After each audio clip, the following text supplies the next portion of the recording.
story that is not even well recognized within Pakistan itself. The Economist said that some of the education reform in Pakistan is happening at a pace not seen elsewhere in the development world. And it is also happening in such a way that it could offer lessons to other developing countries. I think you'll have found a lot of surprise on something like this in Pakistan itself. But I'm here to say that indeed this is true. And it's also a great example, A, of how development can be different, and B, how actually transformational change can happen in a quite subtle way over a period of very few years, but actually really start to change outcomes in the lives of millions and millions of kids. So basically the agenda today is to just discuss two things. First, what has changed? And second, how has it changed or what has enabled it to change? To start with what, and over a period of just 6 years, I think the change that has happened in Punjab, and interestingly even beyond Punjab, because there's a similar reform project in the adjoining Khyber Pakhtunkhwa project where the base was even lower, what is changing is indeed quite a lot. There's more students coming to school. So, and this happened within the first year of the reform. The average attendance rate started to go up from about 79 to 80% to over 90%, which means that even if you take the same base, there's more than 1.5 million students in school any given day. Teacher absence, which is endemic in many, many developing country education systems, has completely transformed. So from 1 in 5 teachers not being present on any given day to less than 1 in 20. We used to tell the Chief Minister that the teacher presence rate now in Punjab exceeds that of a place like Wales. Enrollment. There's supposed to be many, many out-of-school kids. But once we got both the nuts and bolts of the measurement system in government schools right, once we started to improve the actual content of what was being delivered in the government schools, we started to see a massive shift. And just over the last year alone, primary school enrollment in Punjab's government schools has increased from 7.2 to 8.4 million. And that's almost a 15% increase. That's massive in a year, even when you account for Pakistan's population growth rate, which is just north of 2%. That's just on access. There's more, of course, such as facilities, and that's the schools actually are improving. The government schools are improving. 70,000 facilities have been added so that at least every school in Punjab, and again this is true in the adjoining Khyber Pakhtunkhwa province as well, has toilets, has classrooms, has boundary walls, and so on. But beyond that, in terms of providing access to every kid, what's happening is innovative partnerships, and innovative partnerships including the private sector. So the Punjab Education Foundation, which has been a large part of the reform process in Punjab, actually now supports 2.5 million. That's 2.5 million. That's half the population of New Zealand, kids in low-cost private schools. And the beauty of it is, those kids are supported at a lower cost than in a government school. They achieve better outcomes, and the whole system creates more competition or choice. And it's all coming out of the pocket of the government as well. So for the people who think that government indeed alone should be the provider of education to every citizen, that need is fully met as far as an organization such as the Punjab Education Foundation is concerned. And building on the success of that, because of the scale of the system, one of the latest initiatives, the one that The Economist chose to comment on at quite some detail, was the fact that another partnership, in this case the handing over of government schools to private providers or to NGOs, indeed 4,300 schools handed over to private providers in less than a year. As a result, enrollment almost doubling, and grade 5 exam rates in these schools, because they were picked to be the ones where no students ever appeared in the exams or the pass rate was 0, going from 0 to 70%. Again, this has happened in the last 2 years alone. Along with this, the program, what we call the Punjab Education Roadmap, and I would say that it's happened in 3 phases. In the first phase, it focused on a lot of the access issues that I talked about, also started to tackle quality or learning, and we've talked quite a bit about learning today.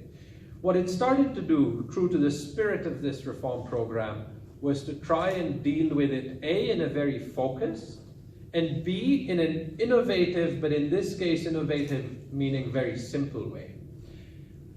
I'm not an educationist. I spent the 10 years before I joined McKinsey and the first 3 or 4 years in McKinsey working in the oil and gas and energy business. I was stepping into a world over here that I knew very little about. But some of the things that I saw here surprised me. You can name any number of reform programs going on in Punjab. Typically, they all happen in silos. This is true of other provinces in Pakistan. I bet this is true of many other developing country systems. I've certainly seen it in the 6 or 7 countries where I've worked. So what we did was, in Punjab, to start improving learning, A, we focused on one specific element of learning, basic literacy and numeracy, because we found not only that half the kids in grade 5 could not compute a basic sum such as 8 minus 3, we also found, such as Andreas talked about earlier in the morning, that there was no credible way of actually measuring whether any improvement in learning was going on or not. So first, we basically started from a blank sheet, and we started to integrate the entire learning cycle almost from scratch, not using something like international best practice principles, but basically using the very teachers and students who constituted the system in Punjab. And we started to get different organizations to start to work together on streamlining the curriculum. Why?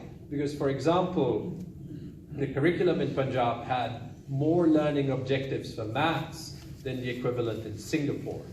How or why is that possible?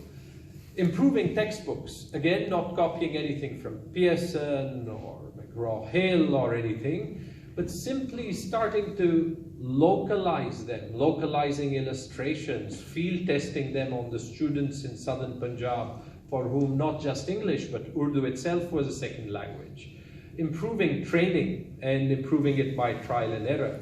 Improving management, and by that making sure that every manager, every line manager, every head teacher knows the 5 basic things they have to do and is monitored so they do them. And finally, perhaps if there's one thing that I think large, ultra-poor education systems don't get right, is improving assessments at scale. Because in such large systems, you've got to have some way of having a pseudo-accountability system, because you've got masses and masses of teachers who typically can't be held accountable, and you have masses and masses of students with no way of knowing what learning is going on.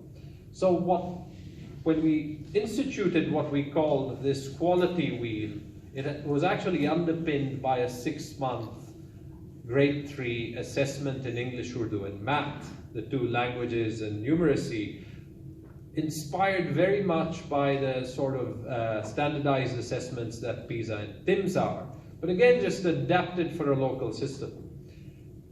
300 schools, 3,000 students being tested across basic literacy and numeracy every 6 months to give a reliable indicator of learning levels across a 50,000 school system. And what's important is, for once and for the first time, government did play a part in this. Our team, DFID's team, was the team that chose these schools, chose them in a randomized manner, literally the night before the test happened, and outsourced the monitoring of the test to a third party. What was important here was not just that this was put in place, but that, as Andreas said, it was one of the 1 in 10 reform efforts in which the real-time measurement to try and measure impact was put in place along with it. And we started to see the results. Our quality strategy started in 2014, and over the 3 years we aimed to get the average literacy and numeracy score up from about 55 to 75. And you can actually see in this graph the different components working. In year one, in 2014-15, you actually see almost no increase in learning through the year. That's how bad things were. What's interesting is that's how bad things had been for years. But once you actually set up this system, you started to see a difference. In 2015-16, we suddenly saw both an increase in the baseline, but also an increase in learning through the year of 7 points. When we disaggregated this, we saw that all of this was in math and Urdu, the local language, but not in English, as you would expect, which was, at least for the sort of mass level education that government schools provide, a third language for most of the students. We identified that as a problem, and in the year that ended this June, we saw a greater increase. And interestingly, in the year that's now begun since June, we've seen the baseline increase to 62, with marginal changes in English as well. And this is a year where we've actually started to put it together.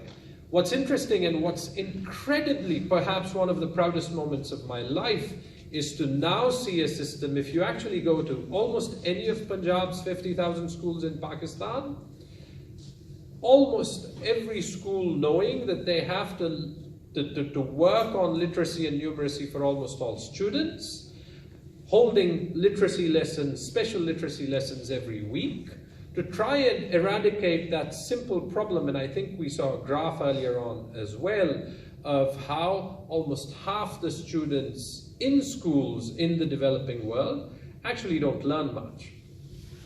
And so before we start to talk of robotics or critical thinking in the mass education system in Pakistan or places like Pakistan, this is the sort of problem you've got to solve.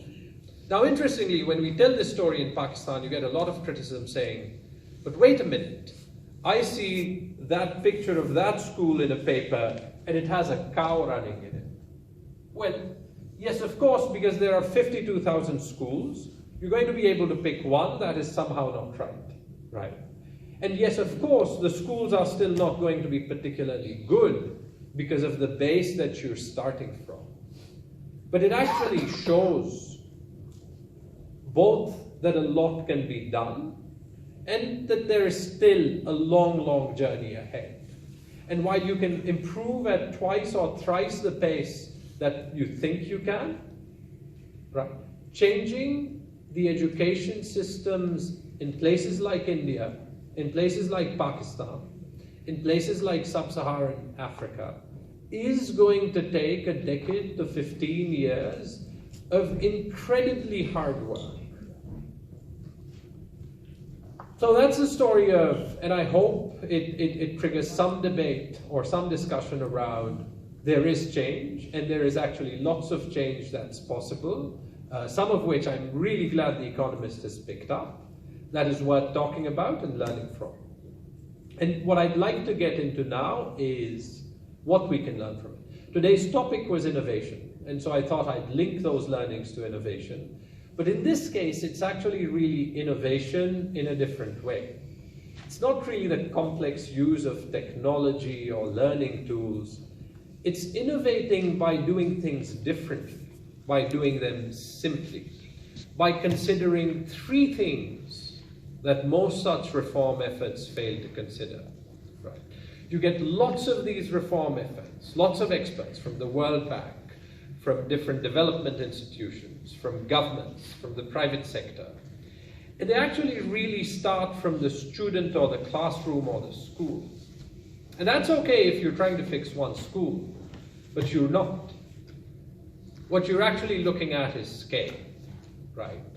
And whereas Punjab itself would be the 11th largest country in the world. Pakistan's the 6th largest country in the world.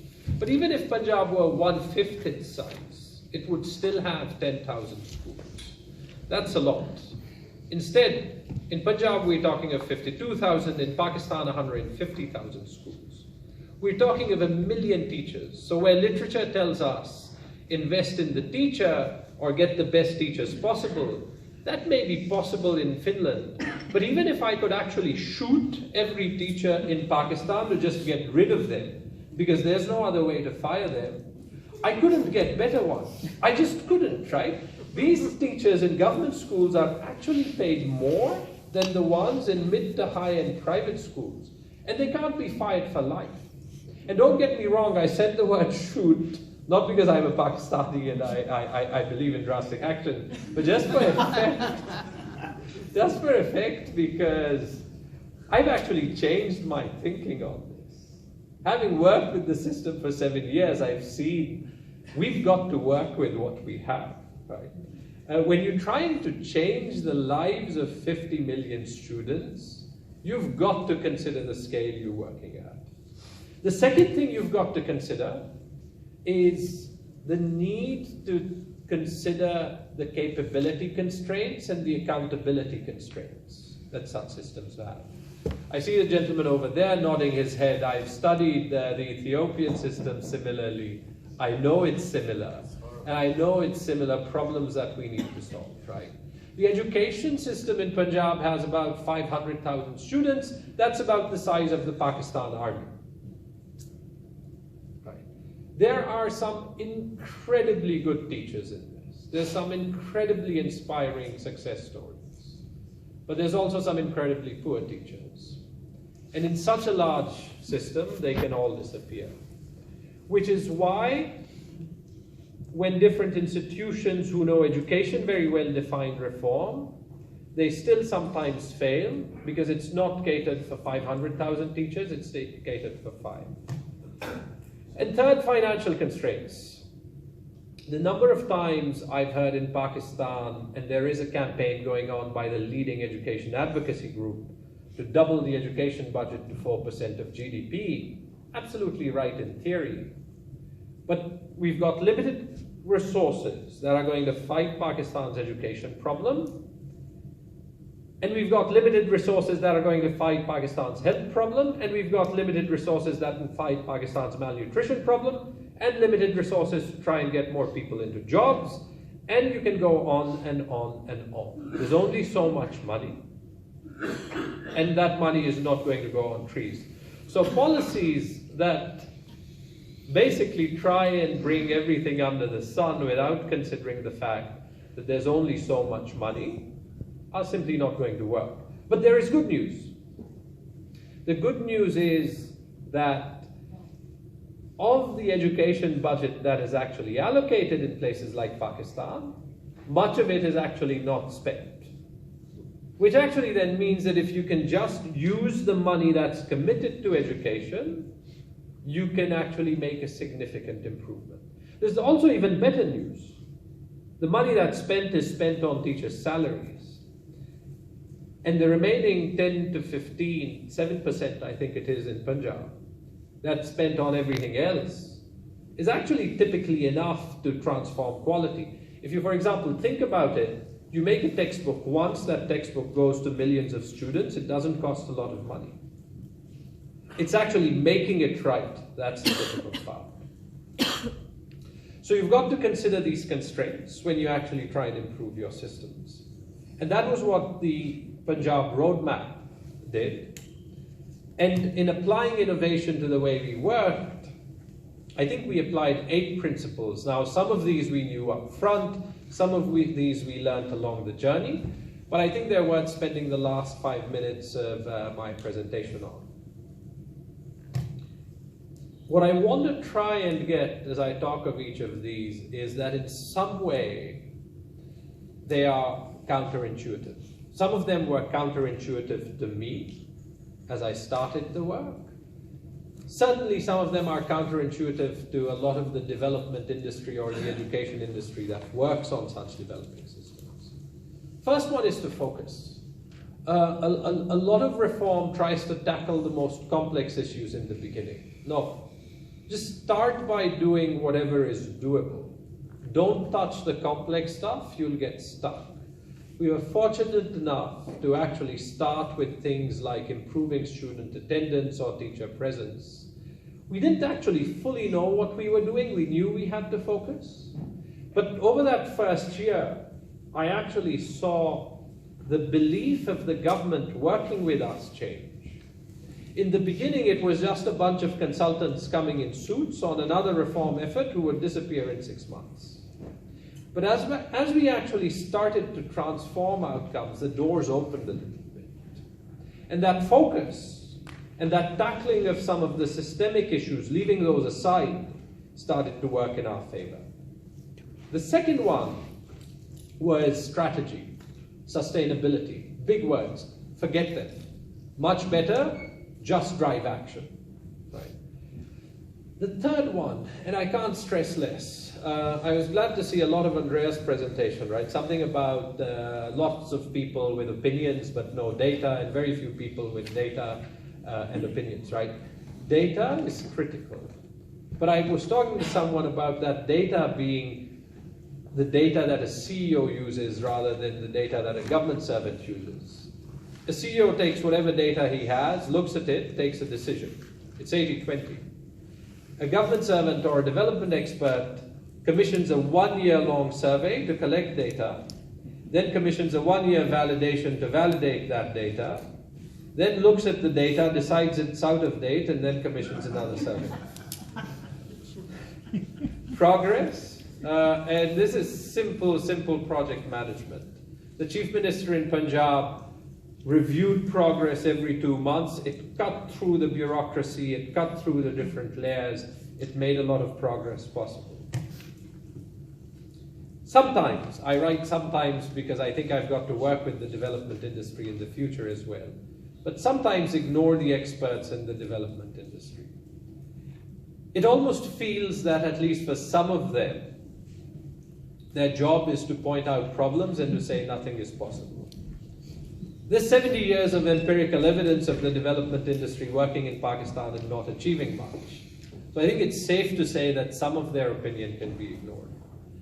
Instead, work to overcome the constraints. I think one of the most innovative things that we managed to do to try and mitigate against the accountability problem was to send monitors into every school to sort of measure learning. So what you have is, for 50,000 schools, there's 1,000 monitors, paid $100 a month. They monitor everything every month. And once the government gave them tablets, we got them to monitor, to basically randomly test 6 grade 3 students every month in line with our literacy and numeracy strategy. There's a lot of hue and cry of people saying, these guys aren't qualified, we can't ensure that the data collected is correct, the results will be inflated, all true.